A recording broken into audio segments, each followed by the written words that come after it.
Hello again, everyone. Welcome back to the Best Darn Did the Review Show. This is a weekly podcast for anyone who loves The Simpsons or ever has loved The Simpsons, hosted by two dudes that grew up on The Simpsons. My name is Miles, better known as Mr. Most Days Off, and we're not going to waste any time today. We have a great guest, so real quick, let me introduce you to your host with the most, Richie the Whiz Kid. How you doing today, Rich? As usual, I am the great guest today, so thank you for that, Mouse. No, we're just kidding. Like you said, we're gonna have a lot of fun today. I'm excited to see how this conversation goes and to learn all the ins and outs with everything, and maybe some special director's commentary stuff too. I don't know, but let's go ahead and throw it back to you so we can get going. The man, the myth, the Dookie Blaster himself. It is Miles.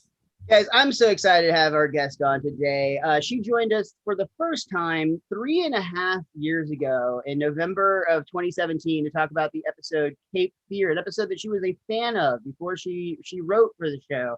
But now we have today to talk about the first episode that she wrote for The Simpsons, our returning guest, Carolyn Omine. Welcome back, Carolyn. How are you doing today? I'm great. Thank you for having me. Legitimately, I've been just buzzing about this conversation for a while. I've been very, very excited to have you back on the show. When you were on before, we learned so much about your life before you got to The Simpsons. We learned about you growing up in Hawaii. We learned about your time with the band. We learned about your time with the Groundlings doing improv, which inspired me in so many ways. And we just learned. Oh, go ahead. I know, I'm just so thrilled that you took off from there and did improv. Our conversation was a catalyst that I needed to get my ass off the couch, quite frankly. So thank you for that. But we learned a lot about your life coming up to The Simpsons, and that was so much fun. We talked to you as a Simpsons fan. Today, we're talking about you as a Simpsons writer and about your episode that Little Big Mom. That just instantly, when you watch it after our conversation, you can see so much of you in that script. Thank you. So I guess to get started, what I would like to ask about is you were already working for the show, and I think that's kind of where we left off on the last one. So tell us about the transition from, I think it was season 9 or season 10 when you started staff writing, and then you transitioned to full-time. Yeah, you tell us. You know better than I do.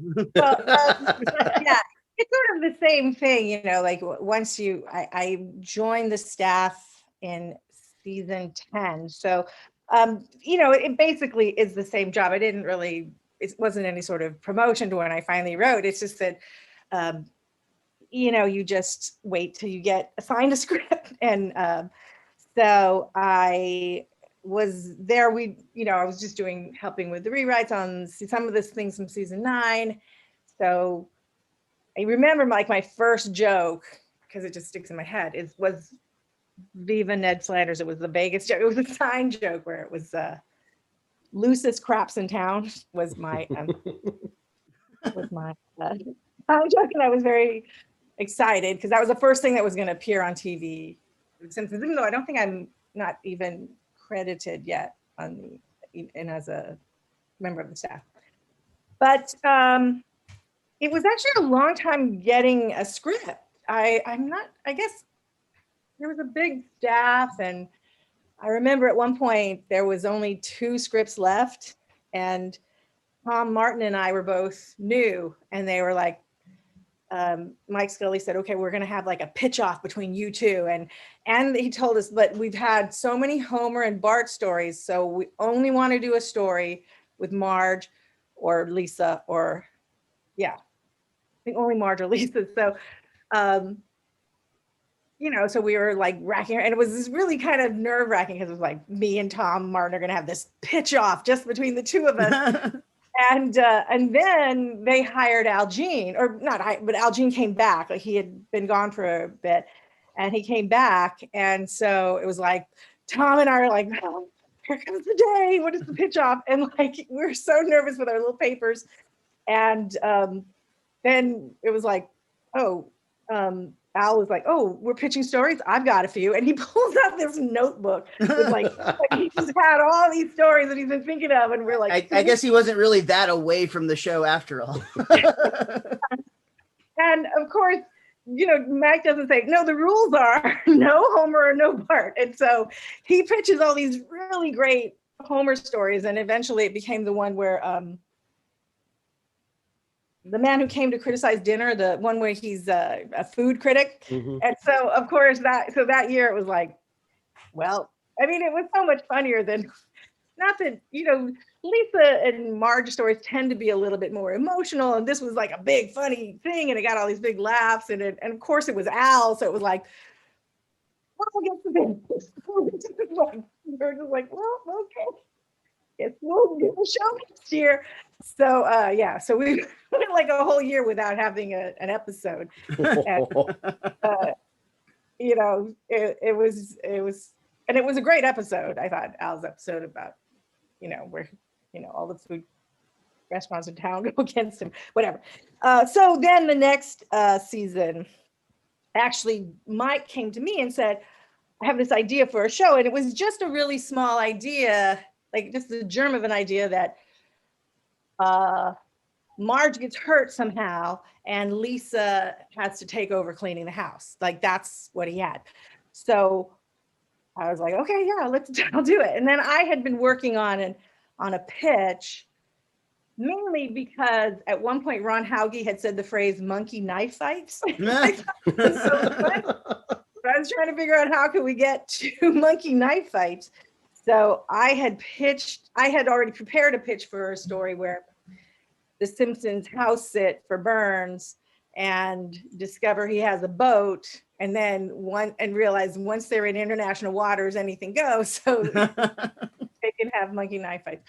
And that became the Mansion family. But we just gave that because I was already given this story. The Mansion family, we just gave to Schwartzwelder, and he had this fantastic first draft. I really love. If there's one time where, I can't even remember it. We're like Bart says something and says like a famous cowboy, and then Lisa just says some famous woman. I don't know this trip, but anyway, yeah. So that's how it came to be, and then we just got in a room and started pitching from there. Just all we knew was that the main crux was that Lisa would take over the taking care of the house and would see, we kind of wanted her to be a little kind of cocky, a little bit like, Mom, I'm a little more, I'm going to approach it a little more intellectually, and I'm going to, she kind of thinks that maybe she could run it a little bit smoother, and then she's of course going to learn that it's not very easy at all. I love seeing Lisa's that sounds cruel to say. I love seeing Lisa's downfall, but like her transition where you can see early on where she has that like, oh, I'm going to help Mom and it's going to be so great. And look at my boys and that type of stuff. And then like the dark circles start to form and the little things like when even Maggie shoves her away and she hasn't had a single adult conversation or, Lisa level of conversation the whole day. Like all those things are really fun to watch, even though it's, at the expense of watching Lisa suffer. Yes, I know. Yardley's always sad and thinks we enjoy watching her suffer. We all do suffer, but I do think that this is a story about Lisa coming to appreciate Marge. And sure. I think that, and just all of us in general, we kind of think like, oh, Mom's got it, sometimes we don't we don't realize what a difficult job it is. And especially when you have to deal with Homers and Barts. Of course. Yeah. They're an amplified version of so many of us, but a lot of the things too hit. So like, I found them so relatable, and particularly the one at the very beginning where Marge is trying to give the stuff away to Goodwill. And like they all like have a complete panic, and we see Homer actually sprint for like one of very few times in his life. But like that was so really, I remember having that battle with my mom like all the time as a kid, like constantly every year. Yeah, no, with my son, even from like when he was very little, like I first was like, okay, well, I'm gonna like go through each one, like, do you want this? And like you realize if you ask then everything suddenly becomes like, no, that's my favorite toy ever. I use it all the time, Mom. Calm down. So really the best way is like sneak it away, get it out of there before they know. I like that in the episode too. One of it was just a box. It wasn't the actual item. It was just a box for the item that they wanted to keep. Oh yeah, if I still had that, I could put it in there. Yeah, well, of us who like toys, we all, I'm sure somewhere there's a little stash of the boxes that you've kept for them. Oh yes, because they're so much more valuable if you keep the box. That's Yeah. the important part. So another thing I want to talk about on this episode is it's actually got a lot of firsts. Now, one of the things I'll bring up is I did watch a commentary for this episode, which featured Mike Scully, Mark Kirtland, George Meyer, Matt Selman, who came in late to the recording, and you from 16, 17 years ago now are also on the commentary for this episode. And we learned that this episode features a lot of Simpsons firsts. For one, it was the first episode in the year 2000. It's listed on IMDb as the first episode in the new millennium, though I'm confident that somebody is going to gripe and be like, actually, the new millennium started in 2001. So, whatever. But it's also the first time the Simpsons go to Hawaii, your home state, which is, I know, is very special for you to bring the Hawaii to the Simpsons. And then also I'd like you to talk about what that meant to your father that you talked about a little bit on the commentary. But honestly, I wanted to start by saying, I find it hard to believe that in 11 years, the Simpsons hadn't found their way to Hawaii yet. Like, it just seems like they've traveled so much. It's like, surely they had a layover on their way to Tokyo. I know. Yeah, I know. They hadn't. And so it was very exciting. And my dad, who's not a real like pop culture person, and I don't know if he even really watched The Simpsons, and he's just this sort of local Hawaiian guy, and he's just like, and I remember kind of telling him like, oh, I got this job, and it's a big deal. like, and he was like, oh, well, good for you. Like, I had to like try, but he didn't really know. And then, it's somebody from the Honolulu. It was either the Star Bulletin or Advertiser. They've combined since, but this article came out in our local paper, and it was in the entertainment section. It was this big picture. It was really cool. I didn't realize how great it was going to be, mostly because it was so cool for my dad. Like, I didn't get a lot of people going, hey, I saw this thing, but my dad was like all these. Also, the woman was so sweet. So my dad had a service station. He's a mechanic. So Art Omine Auto Service. She mentioned, like, she put it in. So like people are calling the station, and he was so excited, and it's such a strange. He was like, oh, I feel, I don't know, like I'm going to a party or something. Like, describe how much. And then he said like, he's very shy, and he's been going to church a lot. And he said like, he goes, everybody gets up, and he said he finally got up and he said, I see a lot of people, they get up and they talk about how much they love Jesus. And I couldn't really relate. Like, I never thinking like, that's probably not the thing to say when you stand up in church. And then he said, but then now I feel that way about my daughter. So anyway, he's like, that is the sweetest thing. And I just also, you're thinking like, I bet a lot of people were like, but it was such a sweet thing. And he was very excited, and then since then became kind of a Simpsons fan. That's actually kind of cool. It took he's like, yeah, you worked for some little cartoon show. That's nice. But then like once it blows up, he realizes like, oh. Yeah, he just wasn't. I don't think he was like a cartoon watching kind of guy. Sure, that was his thing, but no. That's fair. I think that's a pretty sweet story just to hear that it had such an impact. And you said you don't really find when you go back to your hometown that like do people just like, oh, it's just Carolyn from back in the day, or are you a big deal there now too?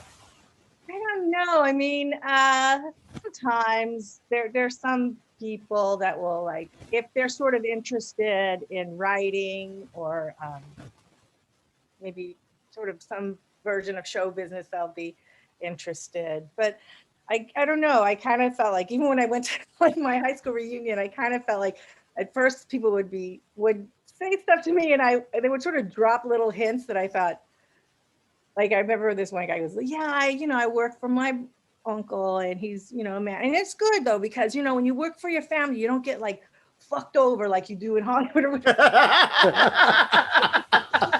Like, Got him. I just understand like my life is okay too, and I felt like it made me feel bad that anybody would feel defensive. I think sometimes that's what sort of happens with people. I don't know. There's this, status thing. I It's don't human feel, nature. Yeah.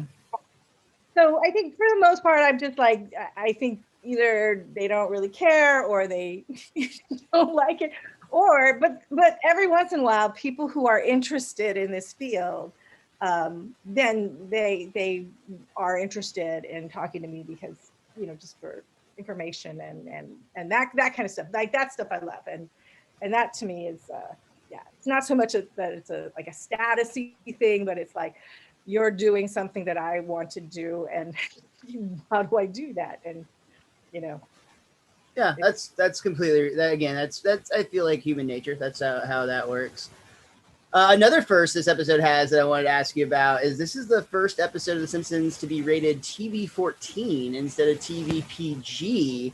And are you just an edgelord? Is that your thing or no? Is it the stupid sexy Flanders? Is that what did it? His ass was popping. I won't lie. Yeah, I'm so glad that we were brave enough because we did kind of go, ooh, is that too much? It was like, wow, that's his butt. And then it's like he's wearing nothing at all. Nothing at all. It made us laugh, but I do know there was a moment of like, is it too much? And then I think we just kind of decided, yeah, let's go for it. Do you remember anything from the origins of that joke? Like where all of that came from? I know that like the way it all kind of came, we knew Marge needed to be hurt, so we thought, okay, we're gonna. And I also realized, I don't know if it's the first that they listed, but the Simpsons hadn't been skiing, so people were like, oh, we should take them skiing, or at least I don't think so. They were like, now I'm not a skier, so I didn't have a lot of. I've skied a couple of times at that point, but I didn't have a lot of.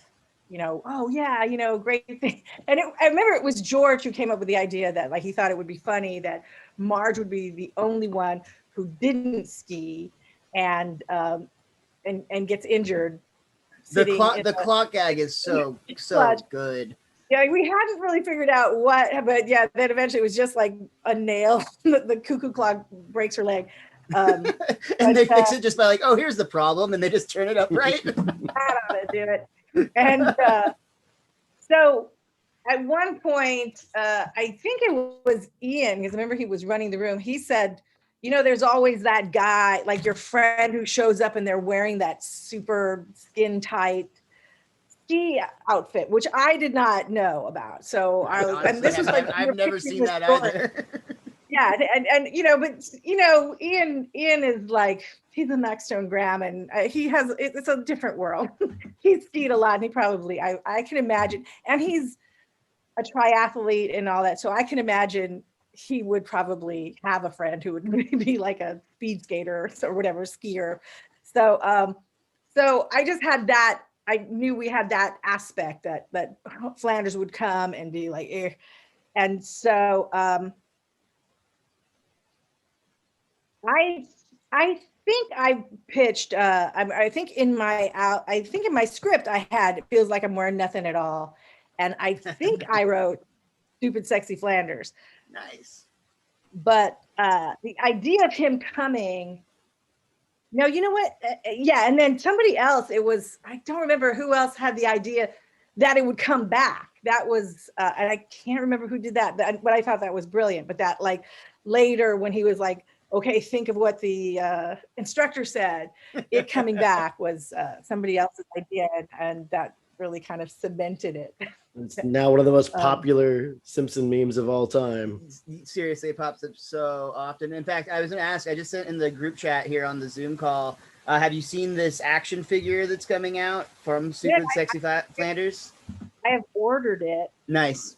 Ordered that and the neon one. I don't know what I'm going to do with the two of them. The two colors. Yeah, it's pretty sexy. It is. It's a fun collectible. I'm looking at it right now. But yeah, I just thought that was so great. And then honestly, that sequence is probably the most memorable from the episode in so many ways, just because of how meme worthy it is. But there's another just completely underrated physical gag with Homer right after that. That like very much reminds me of like the canyon fall in so many ways, where he's doing the snow thing, and then it's like, this is the most painful thing I've ever experienced, and he gets moguls to the crotch one after the other. Yeah. Like that is just that's like the type of stuff I love to show to my nephews from the show. They're like 3 and 5, but like they will laugh their ass off at Homer getting hurt. Yeah, that was like, again, I don't remember who, some of it I don't remember, but that wasn't mine because I don't know, but that his skis would split and that he would be bashed in the crotch with moguls. And but I do, that's just a funny sentence. I'm sorry. Yeah. And I do know that, like, and it's almost that because we knew this already, Scully pitched when his leg split, he goes, "Oh, this is the worst pain ever," which is only funny if you know what's coming up. Like, you kind of know that, like, the next, like, on first viewing, people wouldn't realize how funny that is until the next time you watch, when you go, okay, just wait, Homer. And then immediately, I'll take another single rider, please. Yeah. He falls. There's this the fall off this he kind of falls off, like he goes like a ski jump, right, and then he falls. There used to be, I think it was Wide World of Sports. Yeah.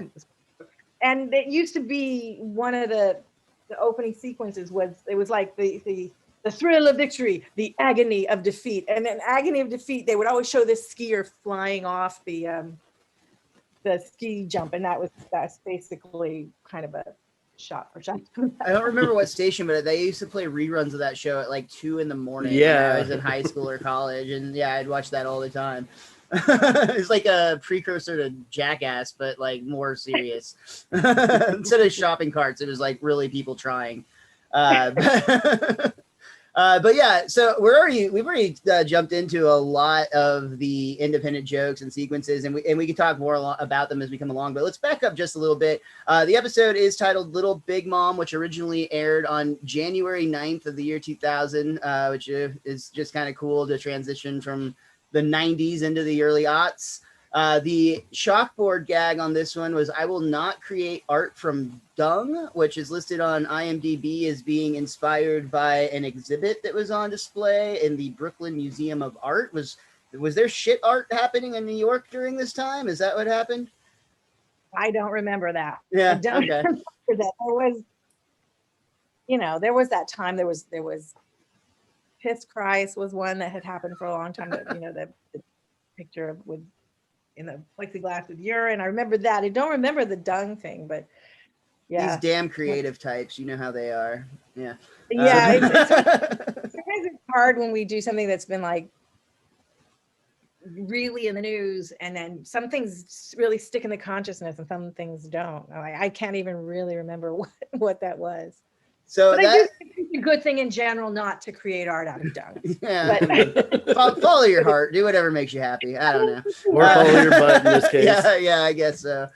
The couch gag on this one, though, you just said something like certain things just catch the moment of time. And this one is one of them in a weird way. But you have the Simpsons on the couch as crash test dummies, which is something that became way more popular than it ever was or should have been. I mean, there's a cartoon show, there's commercials, the toys. And I actually have a friend, it's another comedian friend of mine who's in her 20s. And one of my friends made a meme with crash test dummies, and she was like, "I don't get it." And I was like, "Do you know who the crash test dummies are?" And she's like the things they use to test auto car. Yeah. I mean, like, I know it, like, but like, do you know those were like characters? Those were like a whole thing. Like there was a show. She's like the dolls they use, the mannequins they use. Yeah, it was like completely just like lost on her.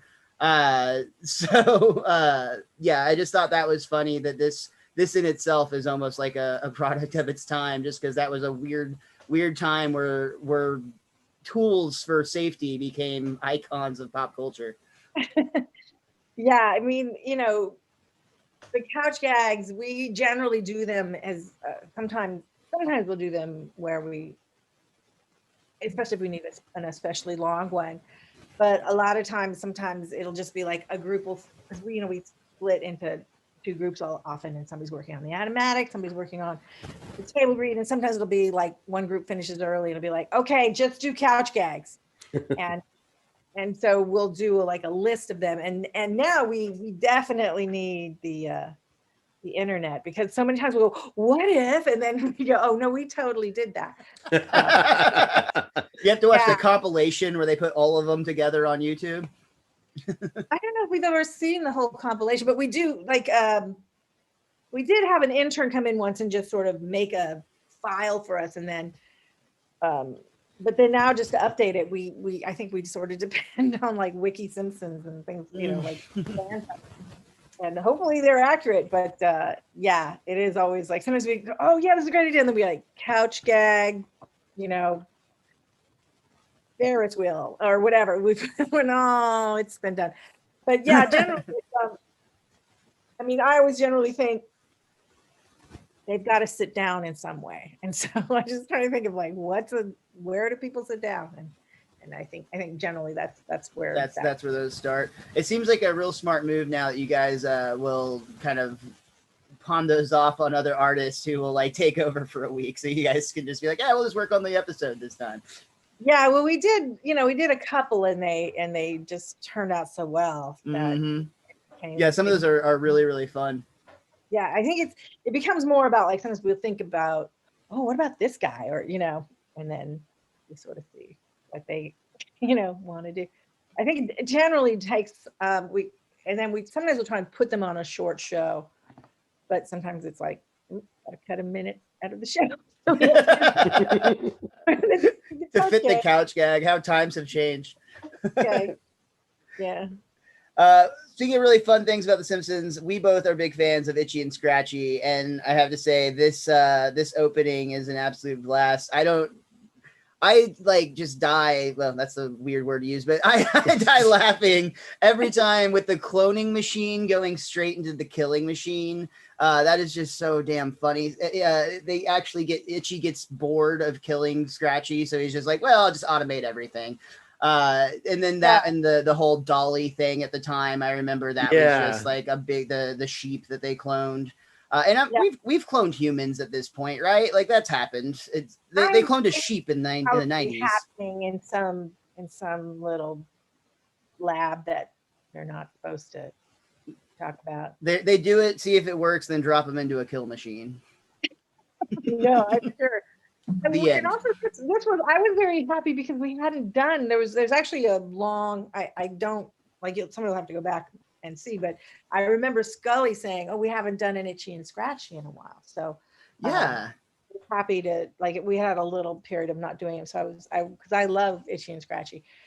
And one of my favorite things about Itchy and Scratchy is for me, I always want Lisa to act like an 8-year-old, and sometimes she doesn't. And so, but I love that she laughs at Itchy and Scratchy and enjoys it like on the same level as Bart. And that's always charming to me. But yeah, and actually I feel like much later we've actually done another like longer episode. It's kind of almost like what happens with Sideshow Bob at some point, sort of has the same kind of feeling of like, oh, if you kill the thing that you're supposed to kill all the time, then what are you gonna do? Like, I miss my nemesis. I miss the chase. Yeah, that's fair. And then he gets bored of killing it. It's fair. Sit back, have some lemonade. I agree with you. I like too, and that kind of dichotomy with Lisa, where sometimes she is she's clearly the smartest Simpson so often, and sometimes she acts well beyond her years. But then things like Itchy and Scratchy or Malibu Stacy, things like that, and she'll instantly, or a pony, instantly turns her into a child. Yeah. Yes. Yeah, because I also, it's good because sometimes we can have her have more adult storylines, but also, we can also do stories about, being 8 years old, which is a really, I don't know. I feel like whenever I think of myself as like a kid, I'm generally thinking of myself at 8 years old. I don't know, somehow that age is, you're not you're like a little bit more of a independent being, but you're not anywhere near adulthood or any of that other stuff. It's just very that special. You've learned not to put forks into outlets, but like you're not quite ready for, taking on other responsibilities. Yeah. Yes, you love toys, and life is still very hopeful and sweet. And I know eight is a really great age. And I think that you can see that, like, I'm just, this is completely unthought of before, but like when you just said that, makes me think like Bart too, as a 10-year-old, it is that kind of, I guess 10, 11, 12 is when you start looking ahead at like, you want to be a teenager. Cause as a 10-year-old, you've got 2 digits in your age now. That means something. Versus, when you're 8, you're still a baby, but only from the 10-year-old's perspective. Yeah, I mean, having had kids, I feel like at 8, you're still like, adults are great. And, but I think like 10 is the start of like, you know what? I can do this better than you guys. Like, what does mom know? Yeah, there's that teenager year where you're like, dude, I've got to like, I got this down. I got the world down, and I'm going to show, which is great because it's how we get new ideas in the world, is that you have this whole crop of kids always coming up going, oh, we know how to do this. But I feel like 8 is more like, wow, the world is great, or the world, I don't know. I feel like, yeah, there's this hopeful sweetness that I love. We also see too in this scene where a lot of times Lisa's very responsible. In this case, she's very much a lump on the couch with Bart and Homer, who's completely a zombie from the television. She's so focused on the TV that she does notice something happening out of the corner of her eye with Marge taking the box of their goodies out, but it's very almost like Body Snatchers-esque here, where they're like looking at the TV so hard. It's like, what are you doing, mother? I noticed an inflection in your voice. Are you nervous? Yeah, it's good. It's a little like, yeah, just it just turns into a little bit of a horror movie just to sort of thwart Marge's need to get the stuff out of the house. Well, not to jump ahead, but like I love Homer getting stuck in the doggy door. And then why did the kids not go through? Because it wouldn't be as funny. Homer just figures he's the one. And he gets onto the thing, but when he jumps off, I love that. There's some really great animation. It's like juggling the box. Yeah, he's sort of tumbling, but he's always, always the box is upright. But he's sort of rolling underneath it. It doesn't work physics-wise because, like, if you jumped off, you wouldn't be whatever. But it seems like there's less ambulance involved that would be in real life. Yeah. Yes. But somehow the energy is moving him backwards and rolling him that way. And but it's a great bit of it. Mark Kirkland did a really great job, and I just love that sort of tumbling scene there. I can attest that I caught a football once like that, where I tripped and fell and I tumbled and it kept bouncing off the top side of my body and I rolled around and caught it. So I think the physics checks out this time. Yeah, he did that. That's a scientific study right there. I think the physics of keeping the box up, that works. But I just think, like, if you jump off a truck, you're not going to roll in that direction. You probably would. Has there already been an episode where Homer joined Cirque du Soleil? Because it seems like that's in his calling cards there. Or did he teach Bender that trick for Futurama? Because he does that in one episode, I think. So. What's important to you? And for some reason that box is so important. I think if Homer was falling down the stairs carrying a beer, the beers would probably be okay. Yeah, very Yep. much so. A Yeah. little bit. Yeah, he'd have a whole flight just somehow still balanced. From the commentary, you guys talked about the fact that you use blueprints for the house. You have some sort of map of the house to make sure you're not like stepping on the toes of what makes sense in your reality. But you also are very willing to break that if it's funny. And I think there's a case of that here in this episode. Yes, actually, the TV room doesn't actually have a view of the stairs. Right. Really. If you, so that was like, well, this time it does. I think that's a good. I think that's a good rule. Like I have a friend who runs an open mic, and she says, "Don't be an asshole unless it's funny." So I think this applies. I think this applies in the same case. But yeah, this whole sequence we already talked about a lot. But they're very upset that they're getting rid of their stuff. But this is where we really start to kind of paint the picture of what all Marge does for the family. I mean, not that we haven't already known that for 11 years now, but specifically, you can just kind of see the separation from from Marge and the rest of the family, which is going to obviously play into the end of this episode or the middle of this episode as we move into it. I know that there's a catalyst here that gets us going to the ski slope. I'm trying to. They find the skis in the box when Homer gets it back, and they're like, "You bought these and we've never been skiing." You're so spontaneous. Let's go skiing now. It was like never think or something like that. I have a cell later that if we can pause, I'll grab. I don't know if is this going to be shown? Yeah, it will be to some extent, but it won't be on the audio version. So that's a weird question. Yes and no, but we can pause for the cause. Yeah, we can absolutely wait for you to go get your animation cell. We'll talk about you and how awesome you are while you're gone. we can do it at a little later. Yeah, but I totally cool. Actually, have a little animation test it's sort of rare that we have that they actually.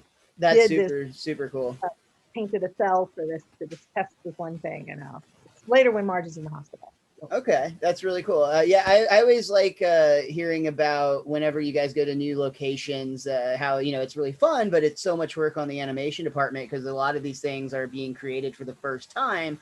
Versus if it's Homer at work, you've got some of that, some of those parts already prepared. If it's Homer on the ski slopes or Marge in the lodge, those all have to be created for this specific moment. Yeah. And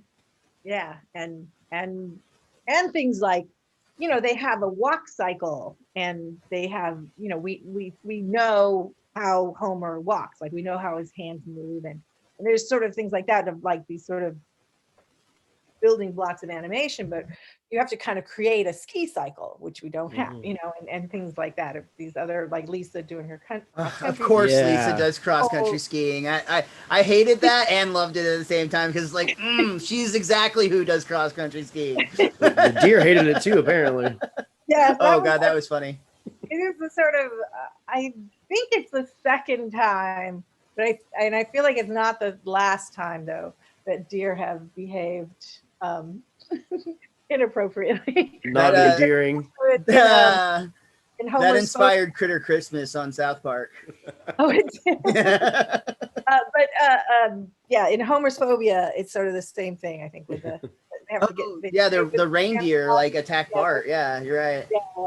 So, I enjoy the name of the mountain, Mount Embolism. I also love a lot of the names of the the various black diamond or double black diamond ski slopes that Homer decides are too weak for him.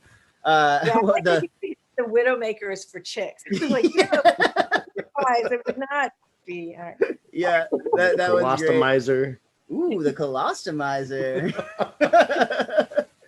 And that's actually where we get the stupid sexy Flanders moment where I love too. Homer's actually scared of Flanders in this when he first arrives. He's got his like Daft Punk helmet on. What is it? He's like, don't hurt me. Here's my wallet. Yeah, and then I remember Ian saying like, "Hi diddly ho, shush and boots," and I was like, I don't know what that means. Like I had no idea. It wasn't until later who would. Shushing is, but I was like, okay, I don't know. I hope it's not too dirty. That actually, too, from the commentary, we see Bart in snowboarding school, which actually just consists of them learning snowboard phrases, which I believe you said you actually had to like look them up yourself, and you weren't even positive if you were saying them correctly. Is that right? Yes. Well, like, yeah, just like the Fat 540 and aggro on this kicker. I love when Bart, it's Bart, I have to use the restroom, or Bart says I have to use the restroom. He's like, say it in snowboard. Gotta go rock a Duke. Bart made me feel really anxious in this episode when he was rocking the ski lift. Like, oh my gosh. I don't know. Like the older I get, the more heights get to me. And when I was a kid, I was laughing at it. And as an adult, I'm like, stop that. But he was making me very, very anxious. Next week's episode, we'll record live while skydiving. Oh. I took my son skiing when he was about 6, and he was enjoying the bunny lifts. And then I think we were having this lesson with this woman, and I think she just wanted to show us everything. So she's like, well, I'm going to show you how to get on the ski lift. So we did that, and then we get up, and now we're like, okay. And this was at the end of like a 3-hour lesson, and he's only 6, and so he's like, okay, now I would like to go home. And it's like, well, you have to go down the mountain because there's the ski lift, and there's only one way down. There's no ski lift down, so it was unless you're Marge. Yeah. Yeah, for the problem she had going up, she had no problem going down. You can't. I don't know, but there's no way to. They don't legally let you get back on it. Yeah. So then we had this very arduous trip. We just lots of falling and lots of being scared, and then at the end he very politely thanked the ski instructor and goes, "Thank you. Now I know I hate skiing." I was like, oh, well, we would have cut the lesson a little bit early, and we might have still liked it. Yeah, that's fun. Maybe as he gets older. Yeah. So I do like to, before Marge decides to just take the wimpy way down, the whole scene where it's like, oh, we're almost to the top, and they crest the mountain, and you can see it literally goes up through like the dark, ominous clouds. I always like that visual a lot as well. Yeah. But Marge does decide to bail on skiing so that she can just go hang out where it's safe, which will come back around here very momentarily. Because we actually see that Homer and the kids meet up with Marge. This is after they all go on their private adventures. And the ranger has to save Lisa from the deer.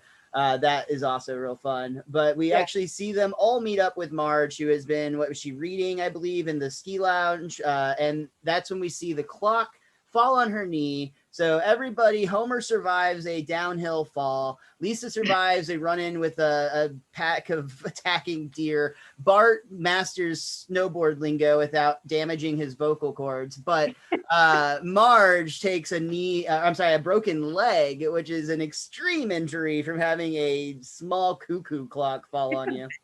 They're dense cuckoo clocks. They are. They're made out of moon rock. Way more than you think. Now, IMDb says the clock hits her left leg, but her right leg's the one that ends up being broken. Gosh, I didn't have time to go back. Over there. I know.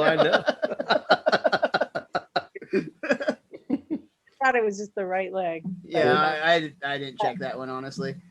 That's a good catch.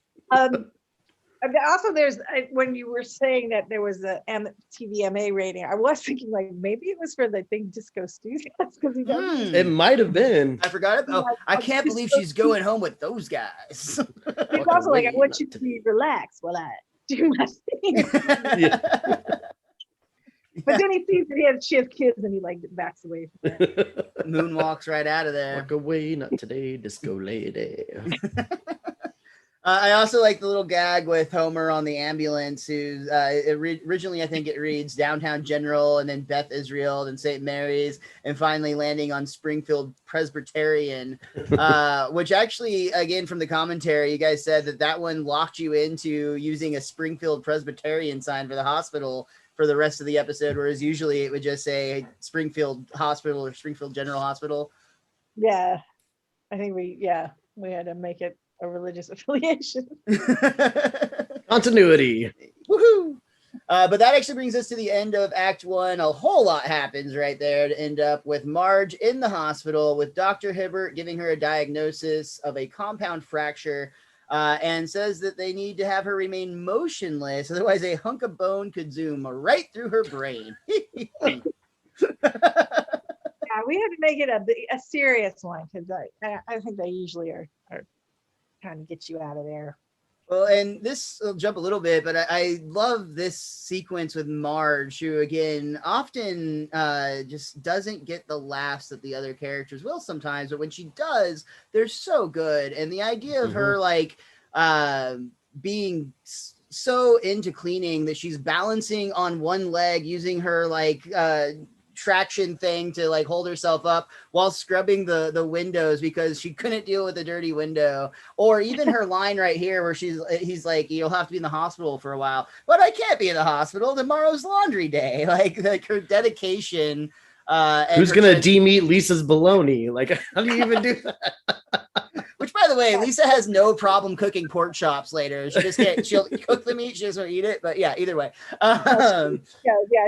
She could have tried to maybe, but she's, there's a contestant on Top Chef this season who makes shrimp even though she's allergic. So I feel like. Interesting. Yeah, she doesn't get to taste. She can't taste it. She has to. Huh. That's fascinating. That's like Bender when he's trying to be a chef, but he doesn't have human taste buds. So, it doesn't go so well. Yeah. Or like all of us watching Top Chef when we can't taste it going, I like that. Yeah. Wait, you guys don't lick your TV screens? Yeah. Lick-o-vision. Yeah. Oh, that doesn't work well. But I love to Homer. I think it's either Homer or Bart, probably Homer. When Marge is, protesting because of all the stuff that she has to do, it's like, oh, don't worry. The dishes and the laundry will be there for you when you get home. But of course, this is where Lisa steps up and is like, absolutely not. We'll all chip in. Everybody will help. Right, guys? Guys? And you can already see too, which is kind of beautiful, that Marge loves that her daughter is wanting to step up and help, but it's almost like a Jedi and a Padawan, where it's just like, "Oh, sweetie, you're not ready for this." Yes, yeah. Like I think she's a teeny bit insulted by Lisa's, like I got this, but it's a little bit.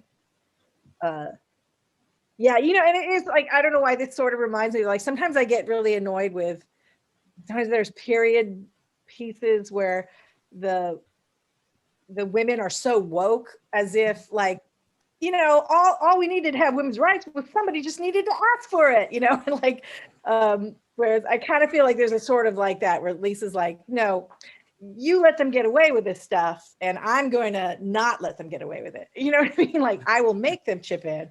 And it's like, no, it's not that easy, It's gonna be a struggle. Yeah. Oh, really? Well, knock yourself out. Just don't expect any miracles from those two. Yeah, that's real fun. It plays into what you said earlier, Miles, where like you said the phrasing was that sometimes you like to see Lisa basically knock down a peg. You only like to see it in this episode because of how cocky she is. If she's not that cocky in that moment and she's just being nice and then she's knocked down a few pegs, then you feel bad for her. But like this, it's a little more comical because she's so cocky about it. Yeah, it is sort of necessary for her to be just a little bit like, I got this, Mom, so that you kind of want her to like kind of recognize that it's not as easy as you think. Before we leave the hospital, we have one other great throwaway gag that you guys have here where Homer and Bart have gotten into a fight with the bags that like IVs. They're like shooting the liquids out at each other. Dr. Hibbert walks in like, good Lord, you're wasting thousands of dollars worth of interferon. Those are like, I don't remember who, that seems like a George or Ian joke. I'm not a big word play person, but that is like, but you're interferon with our good time. And then it cures Hibbert's canker sore or whatever. Yeah. I like that they're using them like super soakers too. That's just a really good visual gag in itself. But the interferon thing is just like, oh, it's so corny and great at the same time. I love it. Like, okay, I guess. Yeah, I mean, I sometimes really love those. Like, I love them on Arrested Development. I almost called Lisa a discipline daddy earlier, but then I'm like, she doesn't watch Arrested Development. That's just gonna be awkward. Oh no, that is like just like a. I mean, anal therapist or anal rapist. Yeah. I'm the first ever anal rapist. Yeah. And then the I can't even remember when he's in AA and he thinks it's an acting class because of, oh yeah. There's so many great, and I forget what is his license plate, and it's in the like. Oh yeah, hold on. I can't remember either. It's so good. Yeah, I haven't watched that show in a while, but that's one of those shows, that series that and I know that they for a while were actually lined up next to the Simpsons on the Fox lineup.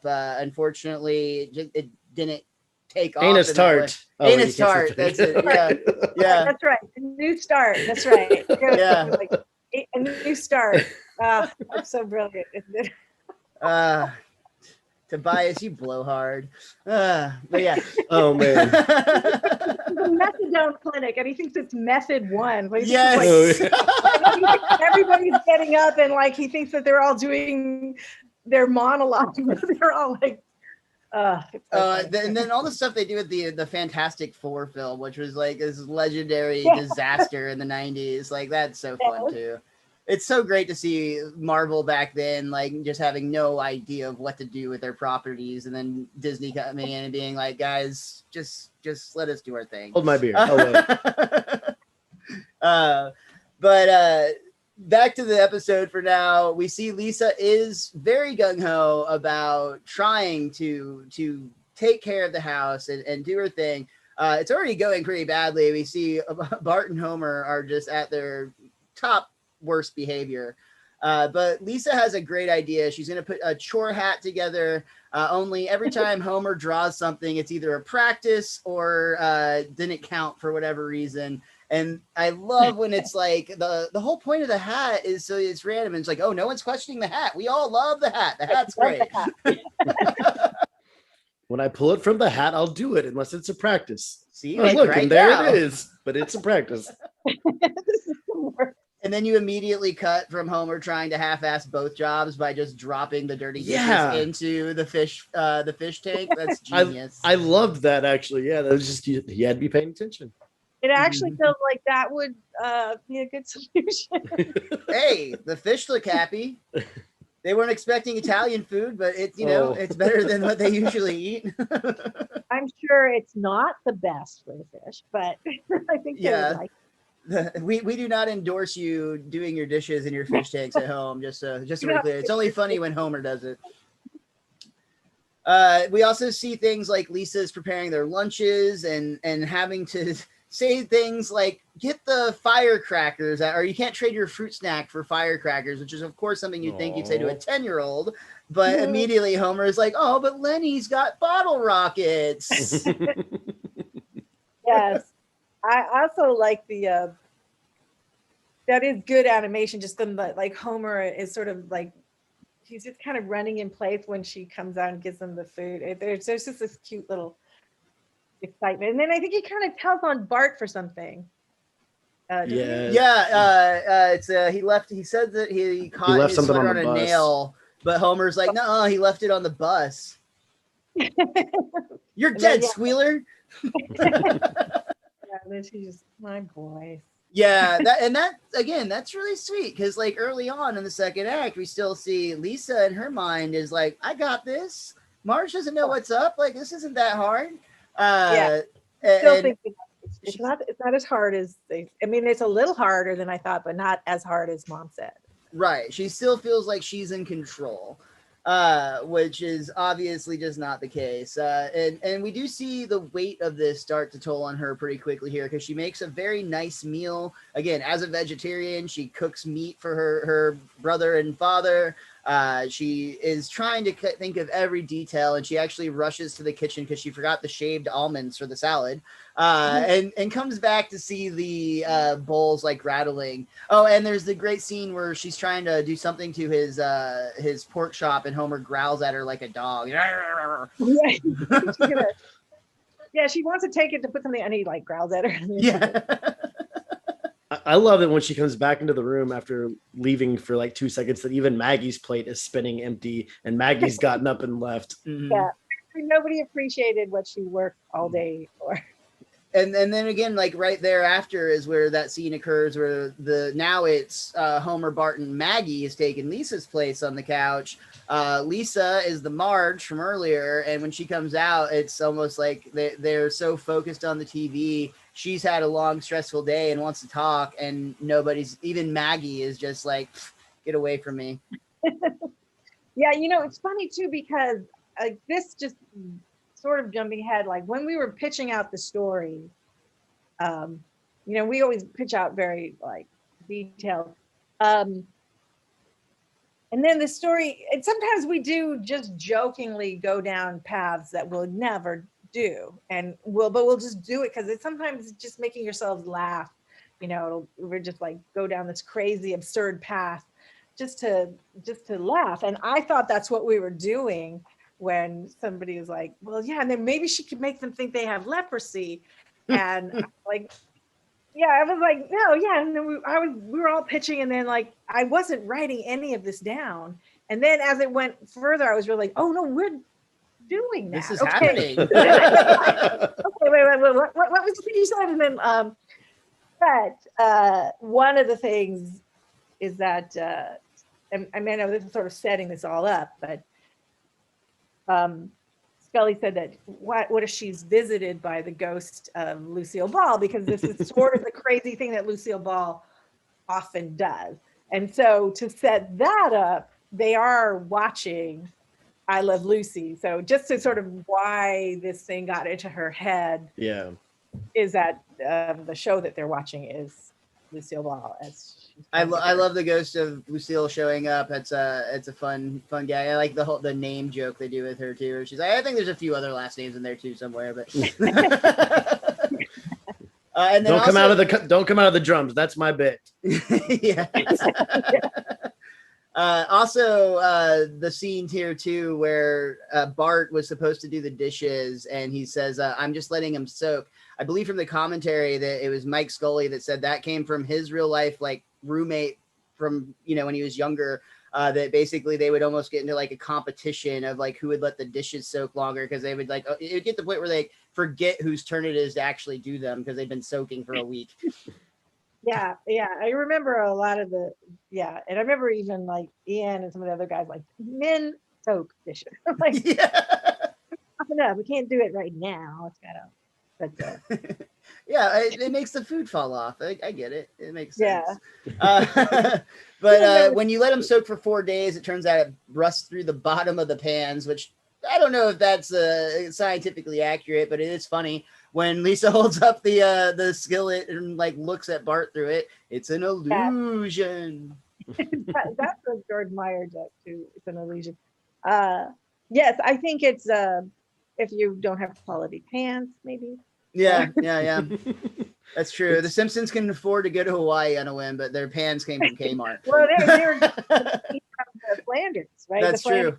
But how did Marge and Lisa get there? Did they pay, or did Flanders pay for them too? Yeah, Flanders is just that kind. Well, they might have leprosy as well, so he's got to get all of them over there. Yeah. Wizard did that. Nice.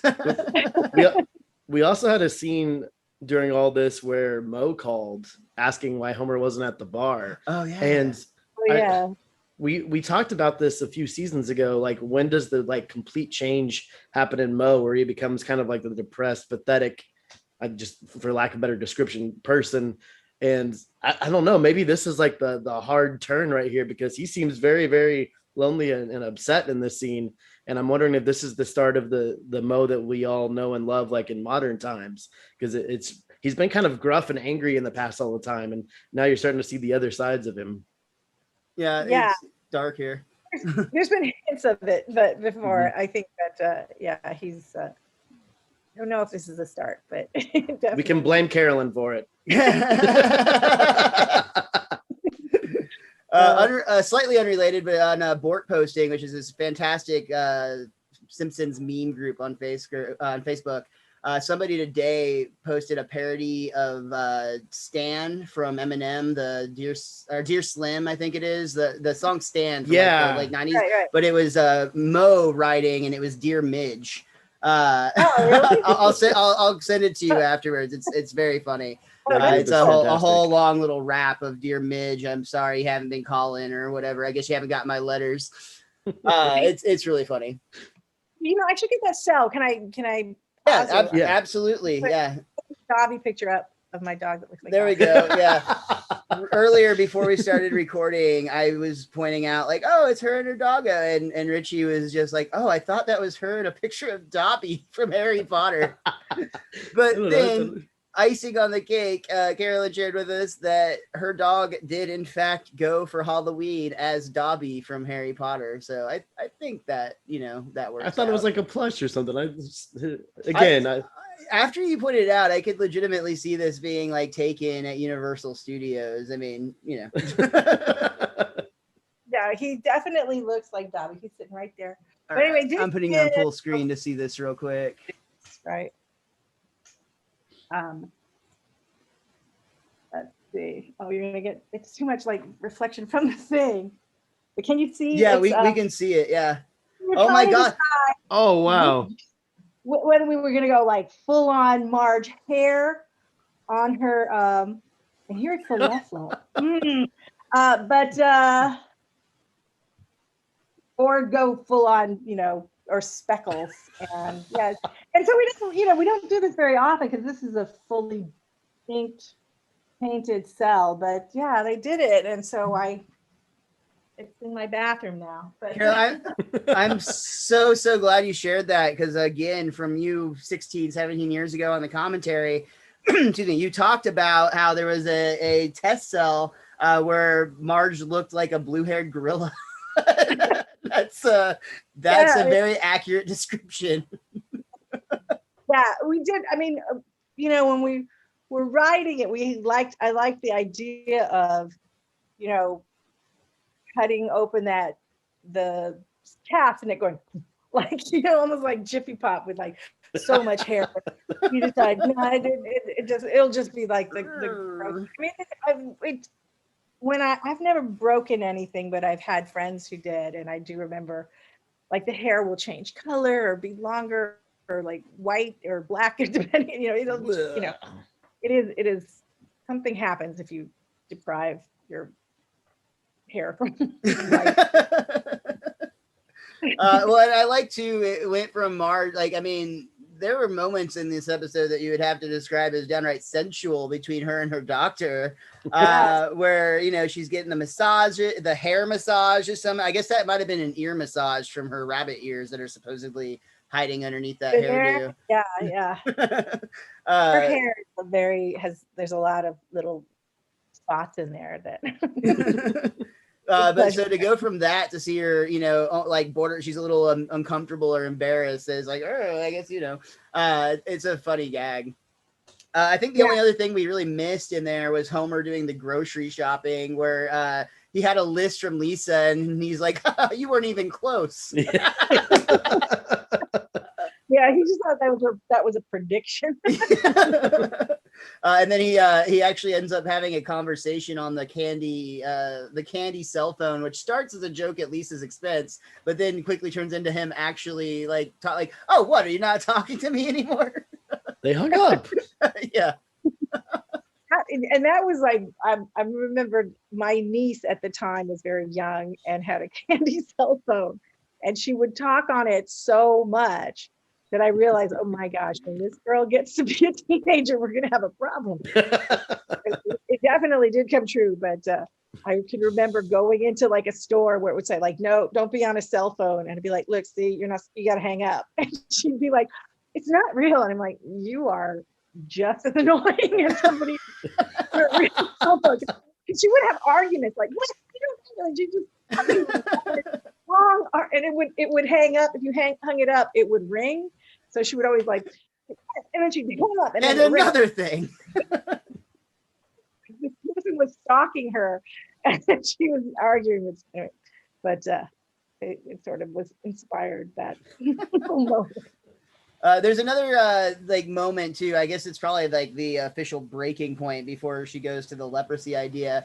She actually calls her mom in a moment of desperation, and her Marge is basically like, "Oh, I'm sorry, honey. I'm too busy, doing rehabilitation," as she's getting like that hair massage. And then you do the classic thing you'll do where you'll pan out. And we had Lisa up close where she was kind of nervous looking, but then when you pan out and see the whole picture, the house is literally flooded. There's like stuff floating around. My favorite is Snowball 2 is like perched on like a little rubber ball, like floating, like he's like floating on an island.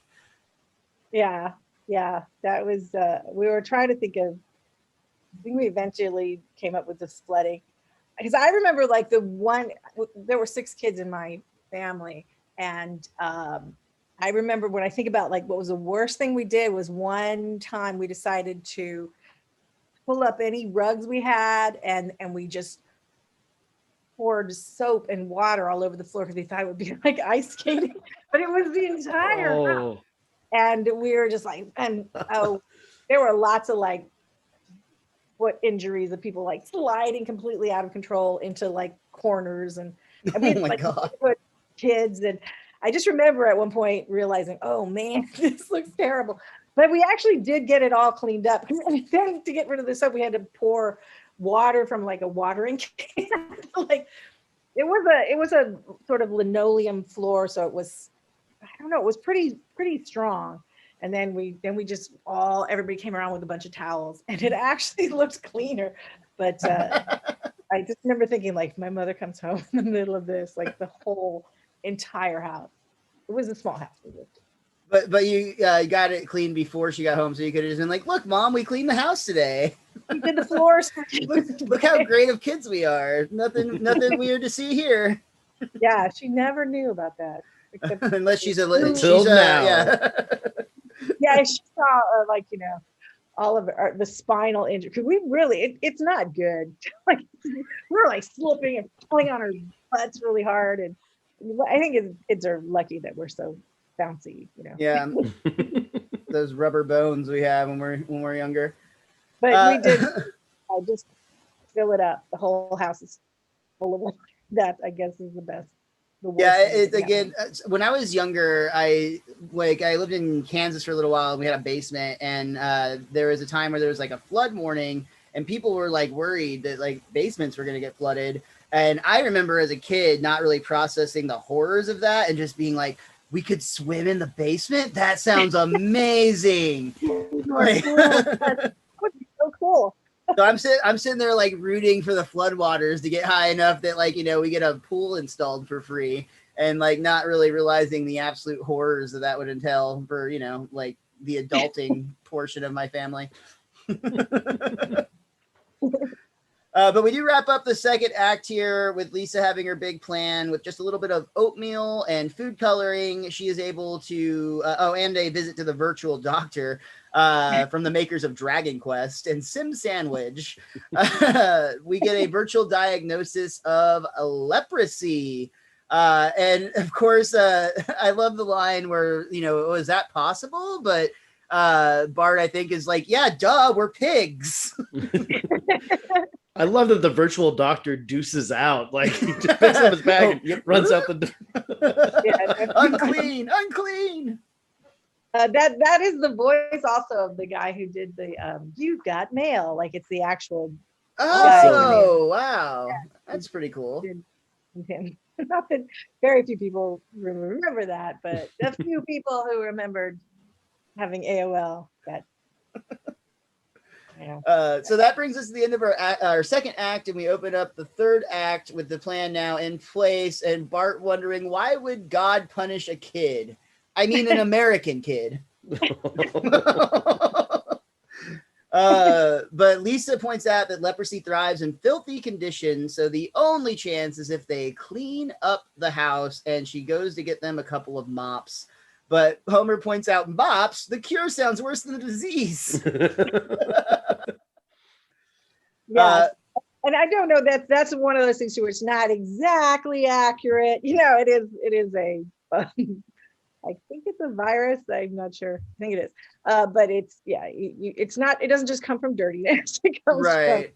from, but for Lisa's, she's not being completely honest. And this isn't about, this is just about tricking her less intelligent family members into doing what she wants. Yes. More than, teaching them about leprosy, which they can apparently learn about from a bearded guy at church. Yeah. And the other thing was that this is one of those things too where I was still very new, and there was a moment where we were making fun of like a little too much of lepers. And for me, I think because for those guys, they leprosy seemed like something that was a biblical thing, like it doesn't exist anymore. And it really is cured for the most part, if you can get the cure. Like I think since the 70s, maybe it's been cured. But I grew up in Hawaii, and so there were moments of people like the people at Kalapapa in Molokai, where they had been sent to this leper colony, and it was horrible. And there was at one point they wanted to take the leper colony because it actually, and I've gone to visit, it's actually, I think at one point somebody will probably build a resort there because it is gorgeous, because the way it's part of this, Molokai looks like a shoe, and there's this little sort of part at the very bottom. It's one little part of Molokai that is kind of covered with a mountain range behind, and coming down is all these waterfalls. So wow. It's just like, are those the ones coming out of the purple mountains that are surrounding the Hawaiian Islands? Yeah. I don't know if we'd completely capture it, and then it's a big rocky shore. But once you're, they would take them on a boat and drop them in the water, and they'd have to find their way back to the shore. Now you can actually fly there, and you can also take a mule ride over the mountain. But it was a way, like, it was just sort of geographically, you could cut off all these people. They couldn't get back to the island. But at one point they were like, okay, well, it's cured, you guys don't need to stay here anymore, we want to take back this land. And they were like, no, this is where we live, and we've already been so mistreated. They were fighting to keep their land and keep just sort of be treated with respect for their whatever. So I had a different view of lepers, and I did not want a lot closer to it than I think the average United States citizen, because I mean, being from Hawaii, that's was right there in your upbringing, versus I was in team, like, I always just assumed that was like a made up thing in the Bible. Like, I mean, until I was much older. Yeah, it's not something that, so it was a thing that I had to kind of like say, come on, you guys can't do this. I got really upset, and then we pulled way back. But I mean, it is silly. They don't cure it with electric needling. So I thought, okay, it's okay to be silly and those type of things, but I just didn't want to make too much fun of the did you guys get any kind of did you personally, when you go home, get any kind of pushback against that from anyone that saw the episode at all? No, I don't think. I think everybody sort of took it in the spirit of what it was, and I think everybody was just very happy to have it. As long as we didn't, I just didn't want to. Yeah, I didn't want to like make fun of people. It's not. Yeah, it's a shitty circumstance to have to deal with, for sure. Not want to punch down on them. Since you brought it up, though, this episode was banned in Japan just due to the fact that it dealt with leprosy. And really? I did a little bit of research on that, and Japan has a very rough history with the way that they treated lepers in their culture originally. They believed that leprosy was a sign of like doing bad things in a past life. And it took many, many years before, that was the early stages, but there is a lot of mistreatment of lepers in Japanese culture. But yeah, apparently that just the fact that it dealt with leprosy was good enough to say, no, can't play it in Japan, or at least at some point. Probably, yeah. I mean, it really is. I mean, I'd like to go down this. It's a, and I think it's a thing that in Hawaii, I think we feel very bad about the way this, because it was, at that time, if you had a sore that wasn't healing, and if somebody noticed it, it almost became like the witch trials. If somebody oh, I saw it, like it's not healing. You're like, I just skinned my knee, I promise.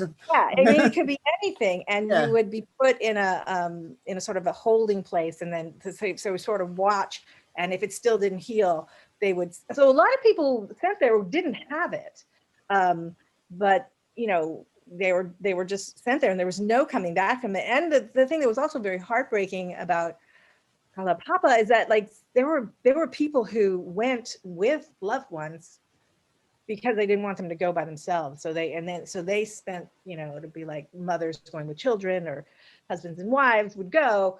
And also just, I think that, I mean, if anything, I would love that there's not many people outside of Hawaii know about Father Damien, who was this Belgian Catholic priest who had like this killer post in Oahu, like you're a Catholic priest, and you're like, I get to be on Oahu, this great island resort. And then he finds out about what's happening, and he asks to go there. And when he goes there, it's like craziness, because it's just, almost like you would land and they would say there's no law here, and they would steal whatever you had, because it was just wow. And so Father Damien was actually kind of he was like a carpenter, and he used to be a street brawler before he became a priest. And so the first thing he did was kind of kick some leper ass and be like, no, we're not doing that. And then he just got everybody to sort of organize, and he built houses for them. He built a sewage system, he built plumbing, and really made their life better, and got people to come and help them. And he got all this flack from the Catholic Church because they were like, oh, you're just trying to, make yourself famous. Anyway, it's a whole crazy story about this. That sounds like it should be a movie. Like, yeah, that's a really interesting story. I know. Yeah, they think they've tried it a few times there. I've seen like educational, like school movies that were pretty good, but it no, definitely we meant like it should be made into a good movie. Like, but yeah, no, I feel like, Liam Neeson is my dream casting. Hell yes, I would watch him kick some ass and then save some ass. And that was the other thing, is like it was never as contagious as they thought. He lived among the lepers for 15 years before contracting it, and then eventually did die of it. But so anyway, that's the whole leprosy thing. But it sounds like a good ending to the movie too. Yeah. Is a not because they're going there, and there's also some strange treatment at this point. Leprosy is cured, and so at this point, the people who live there, and even at this point when the episode was written, the people who lived there were. I actually went very close to when the episode aired to visit. And the residents wouldn't come out, and the tour guide said like you weren't allowed to bring children, and they said because we're monsters, which just killed me.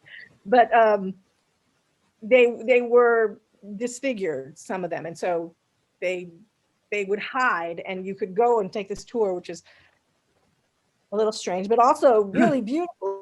Because you could see the church that Father Damien built, and you could see all the little houses. They still live in them, and it's really just a beautiful part of the island. And Yeah, so at that point there was no treatment. They're all cured. They've all just, and at that point the youngest, so I don't even know if there's any at that point. The youngest was 95. But they lived very long, and I don't know if there's any residents left there because that was a long time ago. But yeah. Just out of curiosity, when is the last time you have been back to Hawaii? I know you did the film there last time we spoke. That was like 3.5 years ago, right? Yeah, I mean, I tend to go almost every year because I still have family there, but I haven't been. I have a trip planned in June, but I haven't been. I think I went not last summer, but the summer before the pandemic. But sure. Yeah. It's been a little too long right now. All right. Well, I hope you get out there soon. Coming around the corner. But yeah, so that again, I legitimately hope we get to see that Liam Neeson film here soon because that sounds fascinating. But for right now, back to our story, we see that Homer is a little worried because they're on the outs with Jesus, but luckily they know somebody that's a little more holy than he is. And they go next door and ring the Flanders doorbell, who is immediately like, because he sees these disgusting sores. It's actually just oatmeal, but it's distorted through the like looking through the peephole. You've got that fisheye lens going on, and yeah, it's he screams for Maude to come because the Simpsons are covered with cooties, and they're like, "Help us! We're diseased. We need your brains." Yeah. But Maude actually recognizes the leprosy because of the scary lepers from the movie Ben-Hur, which causes. You saw Ben-Hur without me? We were broken up then. Oh. A little sneak into their relationship history. Yeah, peeling back the curtain. Yeah, you're right. The brains joke is probably the best part of this whole thing because they're like, we need your brains. Use your brains to help us. Your delicious brains. Yeah, it kind of goes back and forth between them. Yeah, they're not doing themselves any favors by acting like zombies, but maybe, if you look bad, you psychosomatically feel bad. Yeah, there you go. And at the end of the day, they were right about who to go to because Ned is arguably the kindest person in the world. And he Are you showing us? He puts a hazmat suit on, but he does let them into his house. And immediately Homer starts kissing him in gratitude. And Bart helps himself to a handful of Jell-O mold, which he then tries to share with the other boys. That's a good animation too, just the grabbing the Jell-O. Oh, yeah. Marge is like vacuuming it out of his hands so he can't share it with Maude. I'm sorry. Maude is vacuuming it out of his hands so he can't share it with Rod and Todd. Vacuums Ned's beard or mustache right off too. Get the non-alcoholic rubbing alcohol or whatever. But yeah, that's when, as Richie pointed out earlier, they actually, he says he can't really help them, and Homer's like, so you're shunning us? They're not, but they do know of a better place that can actually take care of them, and then that helps or causes Homer to start kissing him once again in gratitude. We see back at the hospital, this is where Marge's cast finally actually comes off, and we see the hair image from like the one Carolyn shared with us a moment ago. The one with just the stubble, not with the gorilla leg. Not with the beast hair. And Lisa is actually still fed up because there's still so much housework to do. And Lisa's like, these lousy, no good lepers making me do everything myself. Oh. They're not. This is, I think, where we actually see that Marge gets Lisa. She's home now. They go next door trying to find what happened to their family. And that's when Flanders tells them about Hawaii. And that's actually, or I'm sorry, it says Malachi, and at first Lisa's like, you mean Hawaii? Mm-hmm. That's the one. They've got a top-notch leper colony over there, so we shipped them right off. Cost us a bundle too. Guess we'll be having an imagination Christmas this year. Yay, I got a pogo stick. Oh my gosh. I do love that no matter what gets thrown at the Flanders family, they always have a smile on their face, and Rod and Todd are just like, yay, imagination Christmas. Yeah, I do think that's going to serve them well later in life. I mean, Absolutely. they're a little like sheltered, so that might be a problem. But yeah, their ability to be happy about anything is going to be good. Well, Homer and Bart are already in Hawaii, and they arrive and ask for the cure, a bag of a few lobsters, and then to watch some gay guys get married. At that point, there weren't a lot of, Hawaii went back and forth, but I think at that point, Hawaii was one of the few states that was allowing gay marriage. So right. With that many rainbows, I mean, you'd really just be a fool not to advertise those. There's a whole industry over there. I do love to, like, when we get like the majestic landscape Hawaii, it's literally like rainbows just connecting pieces of the islands to each other. It's very beautiful, and like the Simpsons. I mean, obviously it's very beautiful in real life, but it transitioned very well to the art style of the Simpsons. Yeah, I was very pleased with how pretty it was. I like that even the cab driver did not want money. That's how they got a cab to Kalapapa, which is not accurate either. But yeah, and I do like that. That is the thing. Once you're there, you're kind of like, wow, this is really nice. That they despite the very painful treatments seems to be, but you know, they like being in Hawaii. I think isn't that the. By the way, I did not watch. Usually, I watch the episodes before we do these things, but I figured I would. But I'm not. I decided I would just sort of. But isn't it? They realized, like Bart admits, that we realized that a while ago, like almost immediately. Yeah, it's basically like, oh yeah, we knew that, but we put on we reapplied the oatmeal so we get a free trip to Hawaii. Something of that nature. Yeah, the lobster. And they wanted their only concern was that they would get a great view, which is fine because there happens to be a great view from the electric needle room. And you can hear Homer in classic great Homer agony where he's just screaming and doing and all that. And Bart's in the waiting room being like, oh, thank God I'm not that guy. And we see that he's ticket 2 and it says next needling number 2, I think, in the background. Or no, it says now needling number 1. Yeah, there it is. Yeah. I think that I can remember that being a George thing, the electric needle room. Like we didn't really know what that means. It's almost like they're getting tattoos, but it kind of does sound like a tattoo gun. Now that you say that, well, it sounds painful. I think they used that in Game of Thrones in one of the last seasons to cure some stuff. So this is where, like you had said, Lisa actually shows up with Marge and apologizes, and that's when they reveal, like, oh, we knew you were playing a trick on us. It's okay. I figured it out after I ate one of my chest sores. Yeah, that's what it was. But they point out that Marge wants to leave, but Bart's like, no way, we scored a free Hawaiian vacation. This place is a blast, and all we have to do is endure 2 hours of blinding pain, and then it's nothing but shopping and surfing. So tonight they plan to put their fake sores back on and jump into Club Med to scare the normies. It's like a timeshare situation. Yeah, you just gotta, but 2 hours isn't that much to ask. Yeah, how bad could it be?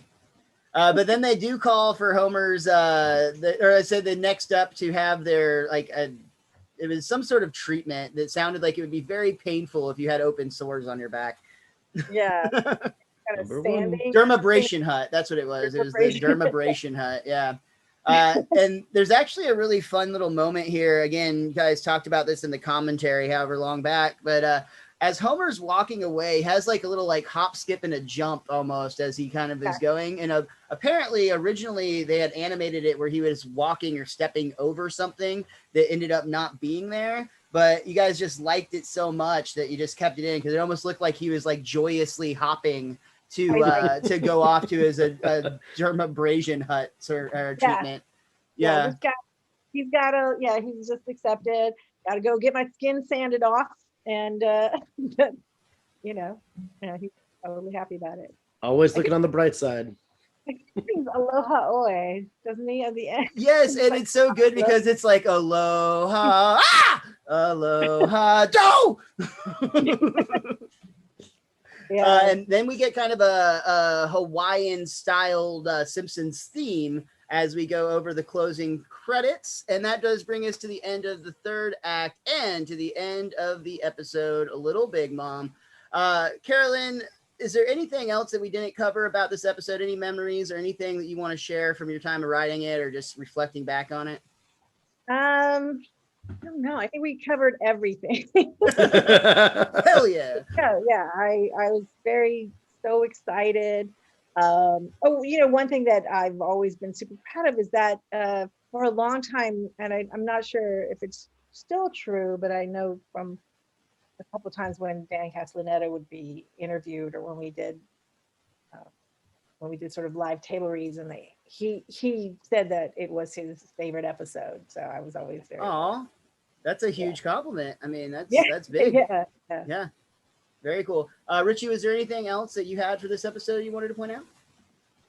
No, I honestly forgot this one was in season 11 coming into this season. And that's one of my favorite parts about doing the show is not looking too far ahead, so that when you see something, it catches your attention. And this is a lot of fun. It was great. Like, you could say it was almost in theory, a simple idea that Lisa's just taking care of the house, but then all this craziness comes with that. And it's so much fun to listen behind the scenes on how some of the ideas are come up with. And then you literally got to put your own life into the story, which is remarkable and awesome and interesting. So thank you for joining us, Carolyn. Thank you for diving deep. Thank you for showing the animations that sell. That's really cool as well. Make sure if you're listening to this podcast, you actually watch the podcast so you can see it. But it's so cool. People forget sometimes that, everyone at the Simpsons, you're all normal people with normal lives, and seeing you guys integrate all that into the show. A high school is reunion, awesome. you normie.